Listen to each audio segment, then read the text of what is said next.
Oke, jadi di sini akan saya contohkan bagaimana setelah mengambil ya. Jadi setelah kita ambil data dari analog input modul, jadi itu kan nilai resolusi. Nah, nilai resolusinya itu adalah hasil konversi dari analog ke digital, ya kan. Setelah dikonversi maka nanti akan didapatkan nilai integer.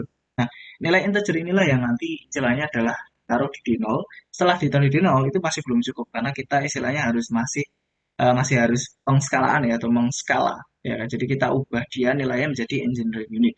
Nah, dalam kasus ini kita akan coba buat ya kan, kita akan coba buat nilai apa namanya engineering unitnya 0 sampai 100. Kemudian nanti kita akan coba buat instruksi untuk pengskalaannya. Nah, kebetulan kalau untuk di sini kita menggunakan PLC asli ya. Jadi walaupun tetap nanti akan dibandingkan juga menggunakan simulator, jadi untuk menambah materi saja, tetapi walaupun kita tetap tadi misal kita menggunakan simulator itu di sini kita tetap menggunakan PLC asli ya, karena untuk pemrosesannya itu dia itu tetap di PLC asli seperti itu. Hanya saja memang dia istilahnya di apa namanya diakali sehingga untuk simulatornya bisa digunakan. Jadi tetap materi ini untuk materi Mitsubishi ini kita tetap menggunakan PLC asli.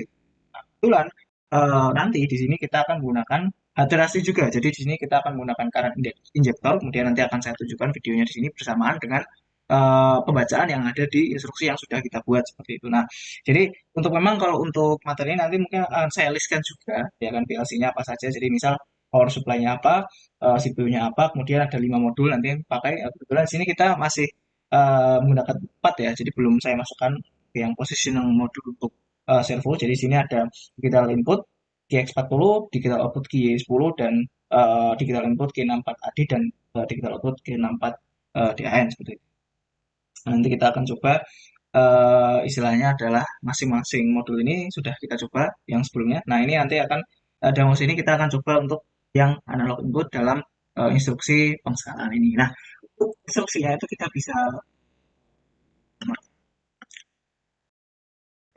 Nah, bentuknya adalah ladder. Kemudian di sini kita masukkan ya. Jadi tujuan pertama adalah untuk logika pertama adalah mengubah mengubah dari yang awalnya integer menjadi floating point seperti itu. Jadi di sini kita akan ubah, kita akan coba untuk istilahnya adalah mengubah nilai integer menjadi floating point agar yang didapat nanti adalah nilainya real.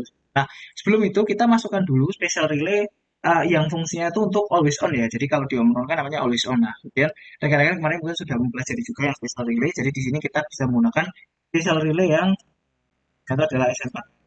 Nah, kemudian kita masukkan fungsinya. Fungsinya di sini adalah FLP, ya kan? FLP ini dia conversion from bin 16 bit data to floating decimal point. Nah, ini kita bisa masukkan yang tadi adalah di 0, kemudian di sini adalah di 20.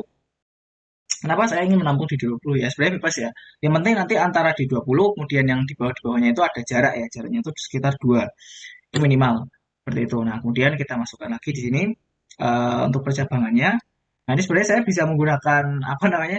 Saya bisa menggunakan shortcut ya. Hanya saja memang karena saya sembari merekam, jadi saya tidak bisa karena nanti otomatis rekamannya akan terpengaruh.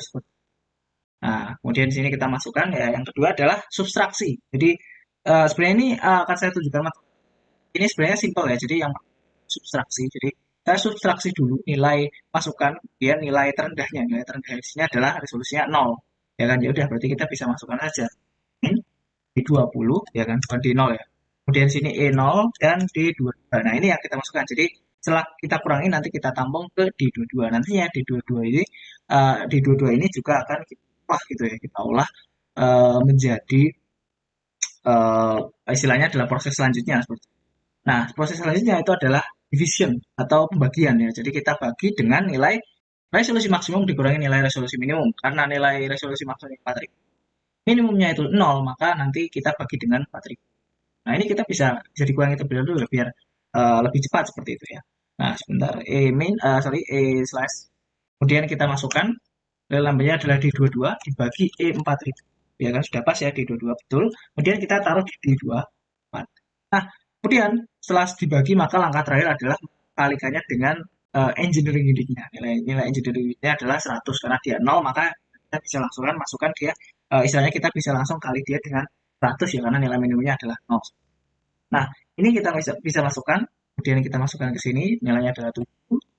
Nah, ini kita masukkan E kali, kemudian kita kali di 24 kali E100 dan kita tampung di 26. Nah, di 26 ini nanti untuk misal ketika kita menggunakan simulator, nanti kita mungkin tidak menggunakan eh, apa namanya istilahnya, kita nanti tidak menggunakan ini ya, kita tidak menggunakan eh, analog inputnya. Jadi nanti mungkin di nol ini nanti akan kita ubah biar tidak biar tidak bertabrakan istilahnya. Atau mungkin nanti kita juga bisa gunakan ini, tapi untuk apa namanya untuk yang T64 ini nanti kita matikan terlebih dahulu. Nah, oke, seperti itu ya. Jadi kita punya di nol, kemudian kita kurangi, setelah itu kita dan kita kali, dan kita compile. Setelah itu kita masukkan ini ke scan program ya, jadi scanning terus. Nah, setelah itu baru kita download. Nah, ini sudah tersambung ya untuk PLC-nya. Kita coba download. Nah, ini execute. Nah, ini sudah saya stop ya untuk PLC-nya. Jadi PLC-nya sudah saya stop. Oke. Nah, kita close. Setelah itu kita restart PLC-nya.